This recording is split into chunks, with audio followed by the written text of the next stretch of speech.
सारे मिनिस्टर बने थे, तनवीर सेठ भी मिनिस्टर बने थे। इन लोगों ने कभी अपने दामन में कोई काला दाग नहीं लगवा लिया, कोई करप्शन का चार्ज नहीं लगवा लिया। अच्छे तरीके से इस रियासत की तरक्की के लिए हमने काम किया।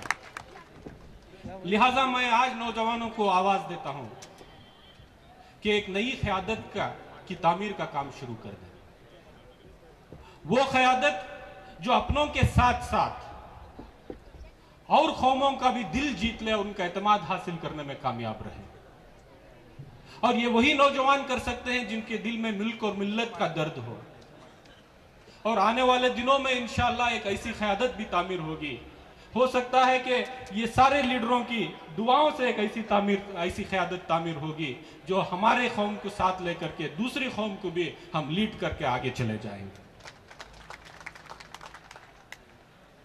आज इस कन्वेंशन में मुसलमानों की सलाह फलाह बहबूदी के लिए जो मंसूबे बनाए गए हैं, जो रेजोल्यूशंस पास किए गए हैं, मैं नहीं समझता कि हमारी पार्टी में इन मुतालिबात को मनवाने के लिए कोई बहुत बड़ी जंग होगी, क्योंकि कांग्रेस पार्टी मुसलमानों के लिए हमदर्द है, मुसलमानों का भला चाहती है। और सारी कांग्रेस पार्टी की क़यादत, चाहे वो परमेश्वर साहब हो, चाहे वो सिद्धरामैया साहब हो, हमारे सामने मौजूद हैं। और सारे सेंट्रल मिनिस्टर्स और सीनियर लीडर्स मुसलमानों के साथ कदम से कदम बढ़ा करके उनकी फलाह भला बहबूदी के लिए काम करना चाहते हैं। और ये मौका तभी आ सकता है जब इस रियासत में फिर से एक सेक्युलर हुकूमत आए और कांग्रेस पार्टी की हुकूमत आए। वो तभी हो सकता है अगर मुसलमान कांग्रेस का हाथ थामे। इस कन्वेंशन के पेश नजर मुझे जेडीएस का भी वो बराए नाम मुस्लिम कन्वेंशन याद आता है, जिसमें सिवाय बाप बेटे के हिस्से खानी के और एक आध मुस्लिम लीडरों के खुशामद के और कुछ नहीं था। ना कोई मुद्दा था, ना कोई मुतालबा था। चंद उलमाए दीन को ला करके स्टेज पर बिठा गया और उनके आड़ में अपना उल्लू सीधा करने की एक बहुत बड़ी कोशिश की गई, और जो जेडीएस की जो नाकामयाब रही। और इसके अगर कांग्रेस का कन्वेंशन हम देखें तो आज मुसलमानों के हर दिन के चुलते हुए मसाइल पर हम बात कर रहे हैं। और ये कांग्रेस पार्टी वादा कर रही है मुसलमानों से कि आप भी इस रियासत की तरक्की में एक अहम हिस्सा बनेंगे और मुसलमान भी आगे चलकर हमारी रियासत के लीडर बन सकते हैं। ये कांग्रेस पार्टी का ऑफर है। मैं ज्यादा वक्त नहीं लूंगा, लेकिन अगर मुस्तकबिल में मुसलमानों की तरक्की होनी है तो हमें माजी में भी मुसलमानों के सुनहरी तारीख पर एक तायराना नजर डालनी चाहिए।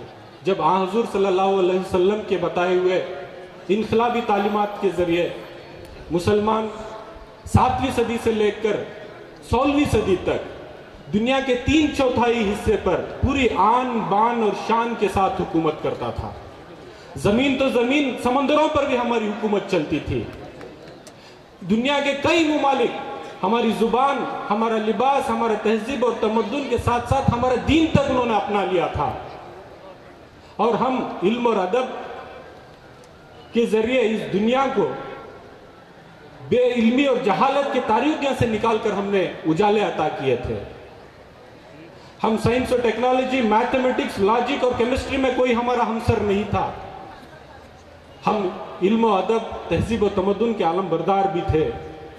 ऐसी क्या बात हो गई कि वक्त बदल गया, हाकिम महकूम हो गया, आलिम बेइल्म हो गया, आमिल बेअमल हो गया, हमारे फनकार फन से महरूम हो गए।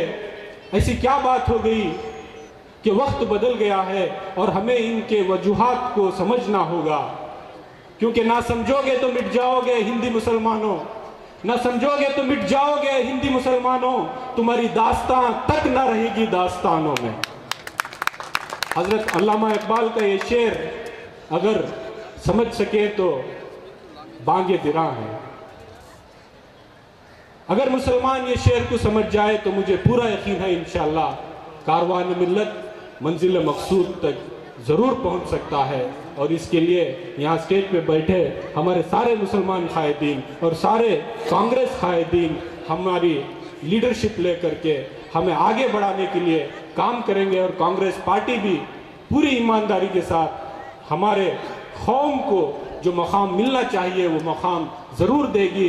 इतना कहते हुए मुझे बात करने के लिए जो 5-7 मिनट आपने दिए हैं, सारे सीनियर कायदीन का शुक्रिया अदा करते हुए मैं अपनी बात ख़त्म करता हूँ। खुदा हाफ़िज़। शुक्रिया रिजवान अरशद। मैं उस्मान